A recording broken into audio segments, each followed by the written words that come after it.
Walang ipapataw na parusa ang DepEd sa guro na nagbitiw ng masasakit na salita sa panenermon sa kanyang mga estudyante habang naka-livestream. Ayon yan kay Vice President and Education Secretary Sara Duterte na bumisita ngayong araw sa Cambodia. At mula po sa Cambodia, nakatutok si Jonathan Andal. Jonathan! Emil, Sayon Susday o magandang gabi sa wika rito sa Cambodia. 5:52 PM pa lang dito sa Cambodia kung nasaan ngayon si Vice President Sara Duterte na nag-ikot kanina bilang Council President ng SIMEO o Southeast Asian Ministers of Education Organization. At sa kanyang pag-iikot kanina, sinagot niya yung ilang mga issue dyan sa Pilipinas. Bumisita at namahagi ng libro sa isang public elementary school dito sa Phnom Penh si Vice President Sara Duterte. Dito sinabi ni VP Sara na ipinag-utos niyang huwag parusahan ang teacher na nag-viral matapos sermona ng mga estudyante habang naka-live online. Sinabihan ko ang regional office natin na there will be no penalties for the teacher. Walang penalty, ma'am.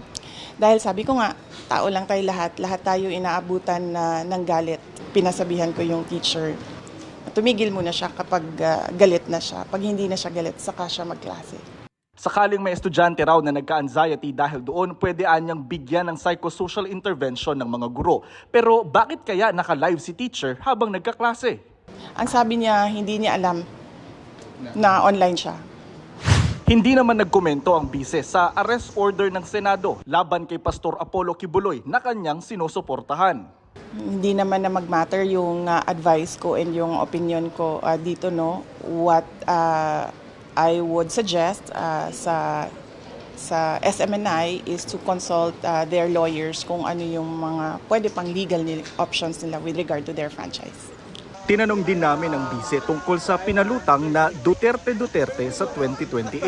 Ma'am, sabi ni Atty. Panelo, susuportahan daw niya ang Duterte tandem sa 2028. Totoo po bang may ganong tandem sa 2028 presidential election? Yes, nagpalabas po tayo ng statement kamakailan lang. Sinabi po natin na hindi po kami nag-uusap about politics ni former President Rodrigo Duterte. Hindi ko alam kung sila ay merong pag-uusap kasi wala naman ako doon, hindi ko narinig. So hindi ko alam kung ano ang pag-uusap ni Atty. Panelo at ni former President Duterte.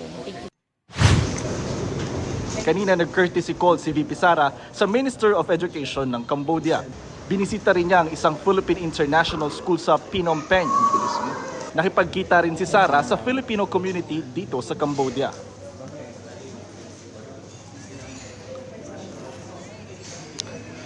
Emil, sabi ni VP Sara, idinulog sa kanya ng ilang mga Pilipinong teacher dito yung concern nila sa sweldo na nila rito sa may Cambodia. At ang sagot daw sa kanila ng bise ay susubukang kausapin niya yung Cambodian Minister of Education tungkol dyan. Ngayong gabi po ay babalik na sa Pilipinas si VP Sara. Yan muna ang latest mula po rito sa Phnom Penh. Para sa GMA Integrated News, Jonathan Andal, nakatutok 24 oras.